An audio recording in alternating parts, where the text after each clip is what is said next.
So when we started in Shambhala, obviously we had nothing for our children. And we didn't have a system to copy from Tibetan Buddhism because they generally don't deal with raising children except in monasteries. So here we are in this situation of having to create something completely new that has really never been done before. And the students didn't take it that seriously, really. Everyone had the attitude of, oh, I don't want to lay my trip on my kids. And, they can get into it later when they grow up if they want to. But then our teacher, Chogyam Trungpa Rinpoche, passed into parinirvana. He died, and he left his will. And in his will, which was published in our community newspaper, the only message he had for his students was raising the children in a Buddhist fashion is the most important thing. That was it. We were all kind of blown away because we realized that we really hadn't been hearing him before that. And he said it would be great if we could develop Buddhist schools. And I know that you've worked with that a little bit, and it probably will happen sooner or later. We have one now. We had a school that closed, and then now we have a new one, and it's great in Boulder. Also one in Halifax. And the other thing he mentioned besides schools is the home life, and just how important it is that the parents are the ones to translate the teacher's wisdom and share it with the children. However, it has become clear to us, Americans, and it is an international community, that you can't just shove these ideas onto your kids. And we made all the mistakes of like trying to indoctrinate them and have little Buddhist classes on Sundays, and pretty much turned the first level of generation of the kids against the Dharma. So hopefully you guys can learn from our mistake, So since then, we've become much more creative. The other thing that really struck me very deeply was many years ago, the Vidyadhara invited Maizumi Roshi to come and teach our community. He wanted to give a community talk, kind of a family style, very private heart-to-heart talk with Trungpa Rinpoche students. Maizumi Roshi is a Zen master, really wonderful man. And he came, and the Vidyadhara actually telephoned me and said, you must go to this community meeting. And I had no idea what it was about, and I was not involved in children's programs at all. I was a teenager. I was 15 or 16. So I went, and I couldn't for the life of me figure out why he wanted me to go to this talk, because I thought Maizumi Roshi was nuts. All he did was sit there and say, you guys are great. It's pretty incredible that you found the Dharma and that you're practicing. And, that's good for you. But that is nothing compared to the good karma it takes to be born into the Dharma. And he said, these children who are being born into your community many of them are bodhisattvas and very advanced beings who have been waiting for the right conditions to be born, and now they're being born into this situation, and you have to wake up and realize that and bring them along.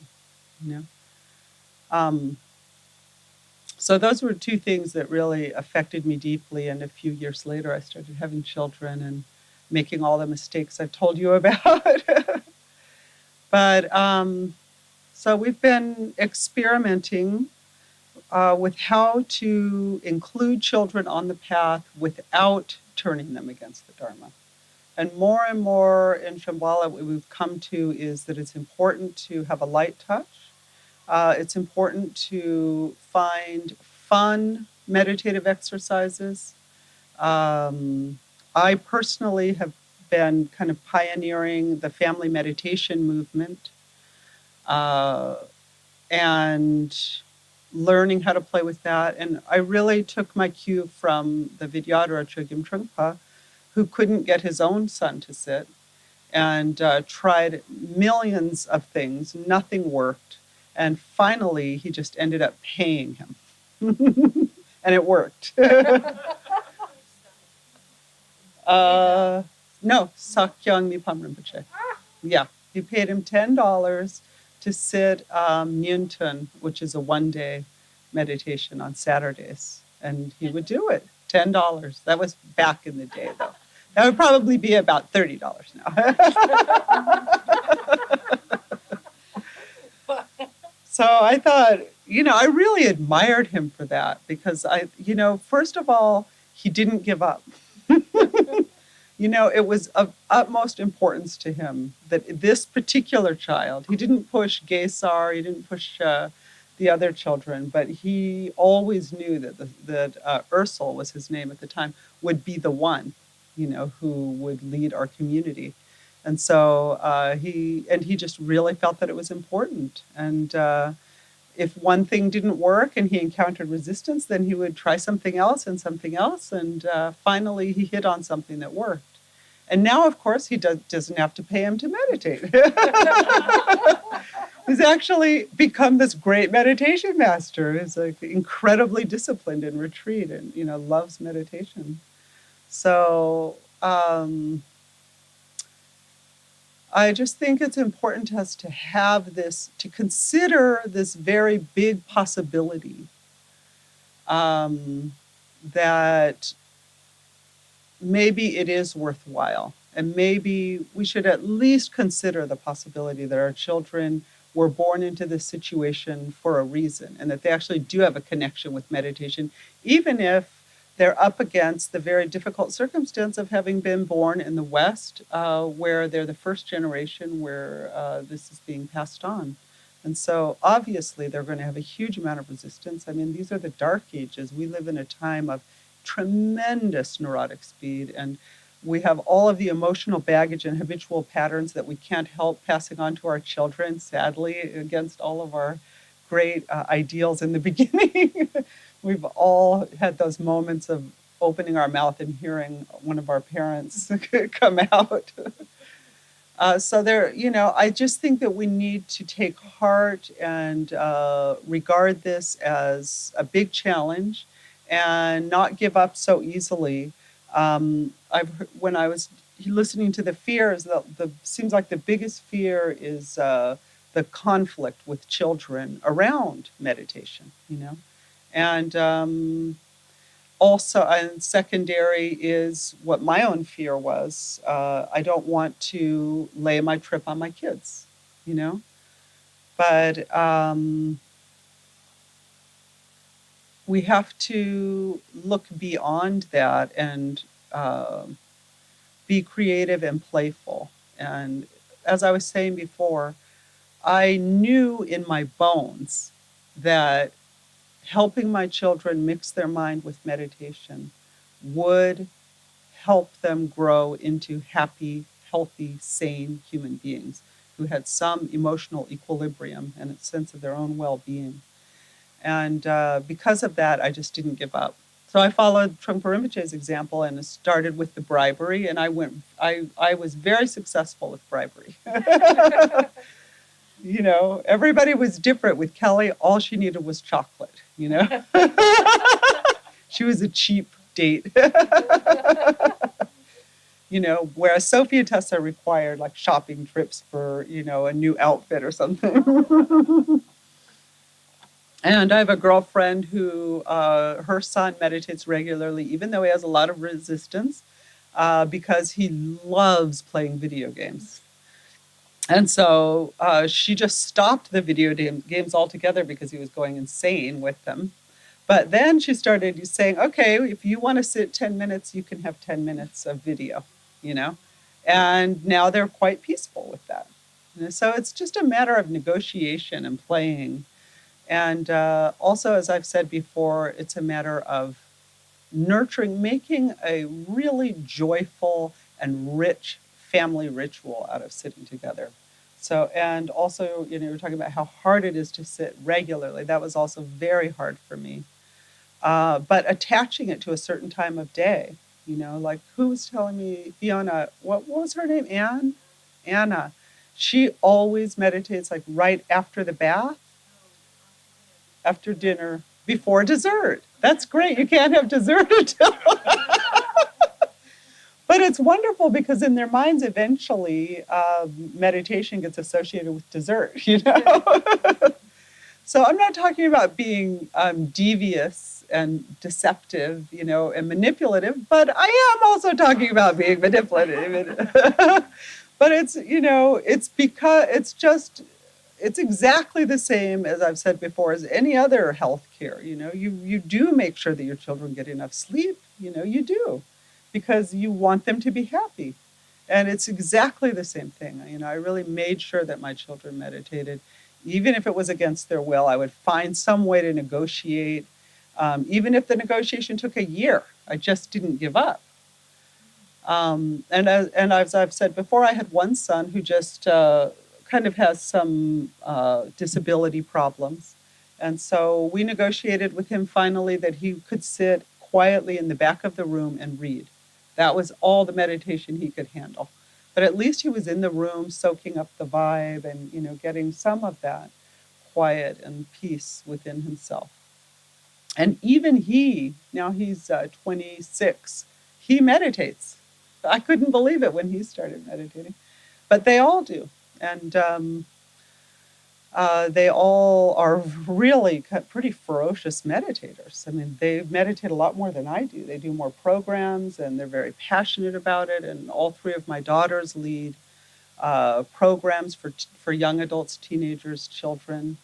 They love it. And now I'm looking back and going, wow, if somebody had just told me that they were born for this, you know, that they had this karmic connection with this whole path, I would have felt so much better about making them sit. But so, yeah, humor and playfulness is really an important tool. And just thinking outrageously and thinking outside the box. But also to respond to the whole question of like indoctrination, you know, which you don't want to do, you know, and everybody here seems to be aware of that from what I've heard of your questions and hopes and fears that, uh, you know, we're not trying to make good little Buddhists here. It's a one thing to help a child mix their mind with space, and we'll spend this whole weekend doing fun meditative arts that do mix a child's mind with space in a way that is entertaining. Uh, but I just lost my train of thought. What was I saying? It's thank you, indoctrination. Um, but I personally, in my leadership role in Shambhala, have really been pushing for less Dharma for the kids, more Dharmic experiences that they can experience through their five senses, you know, again, through the meditative arts, but also just through, if you think about it, all of the children of these people in this room have been raised by somewhat like minded parents. Because of that, these children all have a different psychology than most of the children in this society. They have all had some conditioning in peace, in, you know, they see the parents using their meditative awareness in their communication. You know, their whole environment is completely permeated with meditative awareness, you know, to one extent or another. This makes these children probably more different from the rest of society than you might think. Because of that, just for them to be together is a big deal. It is a dharmic experience for them just to hang out with, bond, play with, fight with, you know, work through conflicts with children of like-minded parents. So this is something that particularly my daughter Sophie has really got that and has gone really far with these young adult and teen programs that she leads. That it's it's okay. It's enough just to sit for a couple of minutes. The most important thing is to have a pizza party. If it's young adults, to have beer or whatever, to celebrate life together, and then to have open discussions about the whole thing, or or about the different art forms that so many of these children in Shambhala. It's like every single kid is growing up to be an artist, a filmmaker, a dancer, something. It's very, very strong. And so to share that on that level. Um, so I would really like to encourage you to think along those lines for what you take away from here for your children. Um, but keeping in your heart that it's your job to be your children's spiritual friend. And it's hard, Why? Because it really hasn't been done before. Or if it has been done, it's because, somebody had a very rare wisdom grandmother, from another culture. I mean, it has happened in our culture that there has been spiritual friendships between parents and children and grandparents. But we're just trying that every one of us find a way to do that. And it's hard to do because we may not have had that with our parents. And so we have to sort through all of our own emotional baggage and all of our own confusion and envision how can I do this? How can I actually be my child's spiritual mentor without turning them against the Dharma? That is a very, very big question, you know?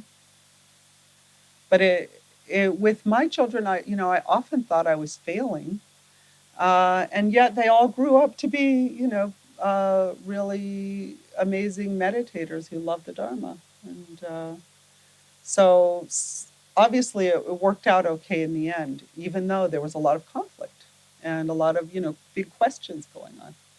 So we just kept going with it and just continued that open communication. And also, I got better and better at the bribery part. And at some point, I didn't need to bribe them anymore because they began to gain satisfaction from the meditation as they developed, especially when they were teenagers. Each one of them got to a point in their teens where they came to me and said, wow, my friends are suffering. Everyone is suffering. They are so aware of the angst of humanity, of their own angst. They feel it, and they're inspired to work with their mind. And then that's when my children started saying, thank you for making me meditate all these years. I get it.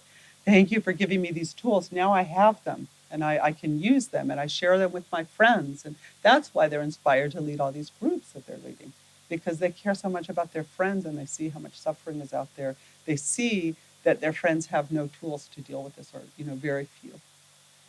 So that's the real kind of heart inspiration. My inspiration, and I'm sure yours as well, is that you want your children to be happy. And their inspiration is they want their friends to be happy. So now they're carrying the Dharma out. So, and just from what Sogyal Rinpoche has said, he really, really wants to see this happen. He wants to see the children practicing, and he wants to see you communicating with your children, translating what he's saying into a language that they can understand. And that in itself is a spiritual path. I mean, just to figure out how to do that and to actually successfully do that, that has been my spiritual path. And I feel that it has been a very powerful spiritual path for me and a worthy one. So when we do the calligraphy, you'll begin to see, oh, wow, this is a powerful meditation that actually is training my child's mind. And it's fun. So that's why I'm so into the meditative arts. The other thing that I'm just begging somebody to start, but nobody has started it yet, and I would love to see games and especially soccer sports that are.